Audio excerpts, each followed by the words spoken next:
오늘 하나님의 말씀 창세기 29장 1절과 4절로 6절 말씀 이렇게 나눠서 보도록 하겠습니다. 제가 읽습니다. 1절입니다.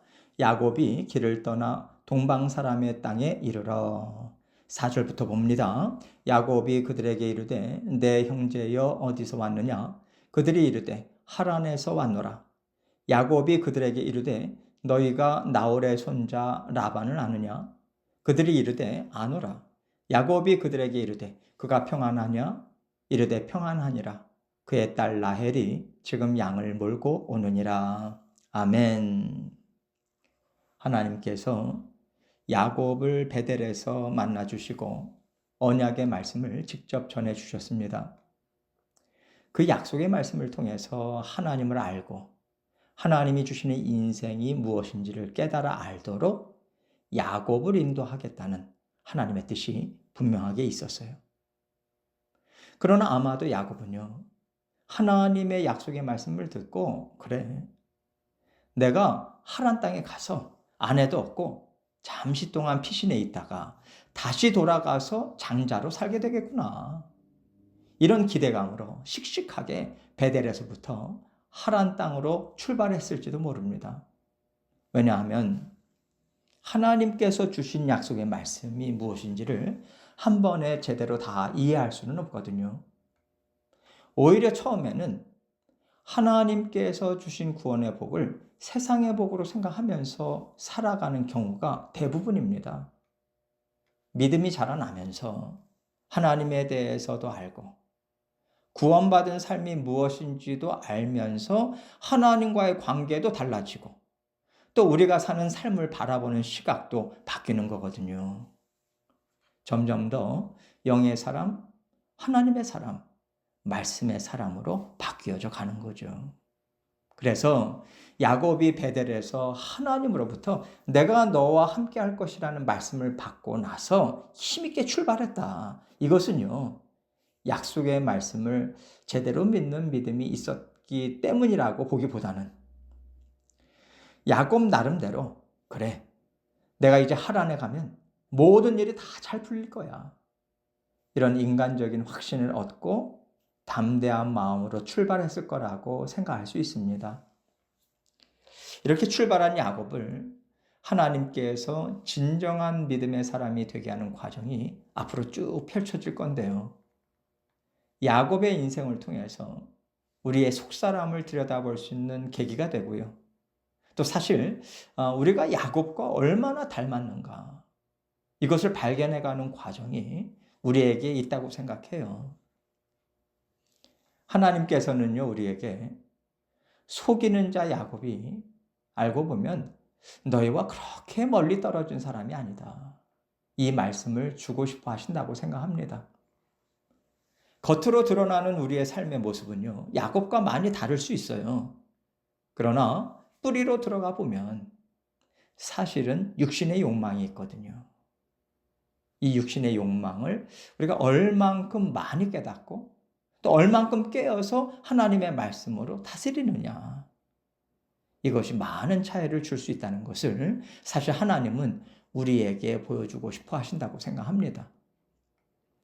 우리가 육신의 정욕을 다스리는 것이 불가능한 것이 아니라 얼만큼 애쓰고 순종하고자 하느냐에 따라서 달라질 수 있다는 거예요. 이것이 우리에게 소망이 되는 거죠. 우리가 왜 믿음 생활을 해야 되냐? 왜 우리가 나를 구원해 주신 예수님을 더욱더 믿고 의지해야 되냐? 그 이유가 야곱의 인생을 통해서 가장 많이 드러나기 때문에 우리에게 더 많은 은혜를 준다고 생각합니다. 앞으로 야곱이 참 험난한 길을 걸어갈 텐데요. 오늘 본문을 보면 굉장히 순적하게 야곱의 목적이 달성되는 모습을 보여주고 있어요. 그러면 하나님께서 왜 이렇게 하시는 걸까? 이것을 한번 생각해 보겠습니다. 1절 말씀 봅니다. 야곱이 길을 떠나 동방 사람의 땅에 이르러. 여기서 떠나라는 단어는요, 원어적으로 발을 들어서라는 뜻이에요. 목적지를 향해서 힘차게 길을 떠나는 것을 의미합니다. 베델에서 하나님께서 나타나셔서 위로해 주시고 약속의 말씀을 주시니까 야곱이 힘을 얻었다는 것을 알 수 있는 거죠. 야곱이 새로운 마음, 새로운 각오를 가지고 씩씩하게 하란 땅을 향해서 출발했다는 겁니다. 그렇게 소망을 갖고 씩씩하게 출발을 해서 야곱이 동방 사람의 땅에 이르렀다라고 해요. 동방 사람의 땅은 가나안 땅 동방에 있는 메소포타미아 지역을 가리킵니다. 야곱은 한 달이 넘는 길을 걸어서 하란 근방 땅에 도착한 거예요. 그곳에는요, 목자들이 양떼에게 물을 먹이는 우물이 있었는데 이제 야곱과 목자들 간에 대화가 오고 갑니다. 4절로 5절입니다. 야곱이 그들에게 이르되 내 형제여 어디서 왔느냐? 그들이 이르되 하란에서 왔노라. 야곱이 그들에게 이르되 너희가 나홀의 손자 라반을 아느냐? 그들이 이르되 아노라. 목자들이 하란에서 왔다고 하니까 야곱이요, 그럼 나홀의 손자인 라반이라는 사람은 아느냐 이렇게 물어보는데 보통은요 아버지의 이름을 대면서 얘기를 하거든요. 그런데 지금 할아버지 나홀을 얘기하는 것을 봐서는 할아버지가 많은 사람들에게 알려진 사람인 것 같습니다. 목자들이 안다고 하니까 6절을 보세요. 야곱이 그들에게 이르되 그가 평안하냐? 이르되 평안하니라. 그의 딸 라헬이 지금 양을 몰고 오느니라. 어쩌면 이렇게 착착 잘 맞는지 마치 옛날에 아브라함의 늙은 종이 이삭의 아내를 찾아서 하란 땅에 갔을 때 우물가에서 리브가를 만났던 장면이 생각납니다. 그때처럼 야곱도 도착하자마자 정확하게 때를 맞춰서 양떼를 몰고 오는 라반의 딸을 만나게 되는 거예요. 참 기가 막히죠? 이렇게 해서 야곱은 라헬을 통해서 외삼촌 라반의 집으로 순적히 들어가게 됩니다. 이것을 보면요, 마치 하나님께서 나는 너에게 약속한 것을 지켰다. 앞으로도 너와 약속한 대로 내가 너와 함께 이 땅에서의 삶을 살 것이라는 말씀을 야곱에게 주시는 것 같아요. 야곱도 그렇게 받아들였을 겁니다. 그러나 야곱의 인생을 아는 우리는요, 다르게 받아들이죠. 하나님은 야곱에게 이런 말씀을 주시는 겁니다.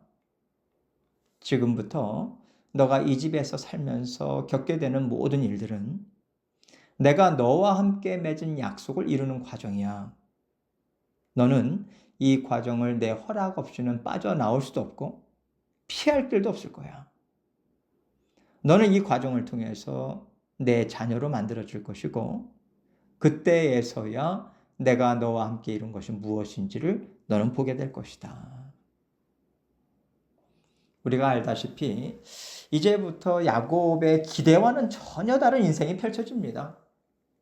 사실 아브라함이든 이삭이든 다 예상치 못한 인생을 살았고요. 우리도 마찬가지예요. 우리도 내일 일을 알지 못하는데 마치 내일 일을 알고 있는 것처럼 계획을 세우고 마음 편히 사는 것뿐이죠. 하나님께서 우리의 인생길을 우리가 알지 못하는 길로 이끌어 가시는 것은 어느 누구도 내 인생을 내가 알아서 산다라고, 내가 다 계획해서 이루었다라고 말할 수 없도록 이끌어 가시는 거 아니겠습니까? 하나님은 우리에게 내가 너의 인생 책임진다. 너의 인생을 특별히 계획했고 특별히 아름답게 내 뜻을 이루는 인생으로 살게 하고 있다고 말씀하셨지만 구체적으로 하나님께서 이 약속을 어떻게 이루시는지는요, 하나님 손에 달려 있는 거예요. 하나님 지혜에 달려 있는 겁니다. 그렇기 때문에 우리가 앞으로의 인생을 생각할 때는요, 하나님의 뜻은 무엇일까? 하나님의 지혜가 무엇일까? 여기에 초점을 맞춰야 됩니다. 그렇지 않고 나는 지금 이 상황을 정확하게 알고 있다고, 이런 상황에서는 이런 방법으로 하면 좋다고 방법들을 나름대로 쭉 나열해 가면서 1차, 2차 계획을 세워놓고 살아가는 것은 지혜롭고 아름다운 게 아닌 거예요. 하나님께서 우리에게 살게 하시는 인생은요, 우리의 생각과 다르게 되어 있습니다. 그래야 훈련이 되죠. 그래야 우리가 살아계신 하나님을 찾죠. 그래야 하나님의 손길을 보죠. 이것을 생각하고 살아야 내 생각, 내 계획대로 되지 않을 때 낙심하고 고꾸라지지 않을 수 있습니다. 금방 육신의 정욕을 털고요, 좋으신 하나님께 소망을 두고 새로운 발걸음을 내디딜 수 있어요. 야곱이 하란에 도착하자마자 하나님께서 순족한 길을 그에게 열어주셨다고 해서 앞으로 야곱이 계획한 인생대로 펼쳐지는 건 아닙니다. 리브가도 마찬가지예요. 야곱의 어머니 리브가는요, 사라 생전에 야곱을 다시 보지 못해요. 하나님이 순적히 라헬을 만나게 하신 것은 라반을 통해서 야곱을 훈련하겠다. 이제 라반의 집으로 들어가라. 이 하나님의 뜻이 있기 때문인 거예요. 그래서 우리가 어떻게 우리 인생을 보느냐, 이것이 정말 중요하다는 것을 늘 생각하고요. 하나님께서 나를 이렇게 이끌어 가고 계시는구나, 이렇게 이해해야 합니다. 그렇다면 하나님께서 어떤 뜻을 펼쳐주실까 계속해서 기대하고 하나님께 여쭙고 나의 계획, 나의 생각을 자꾸만 하나님 앞에서 흩어놓는 일을 해야 돼요. 이것을 우리가 야곱을 인도하신 하나님의 일하심을 통해서 배우면 좋겠습니다. 그래서 저도요, 야곱의 여정을 함께 지나가면서 무거운 짐을 다 덜어놓기를 기도하고 있어요. 모든 성도님들도 하나님께서 주신 구원의 복을 날마다 풍성히 받아 누리시길 주님의 이름으로 축원합니다.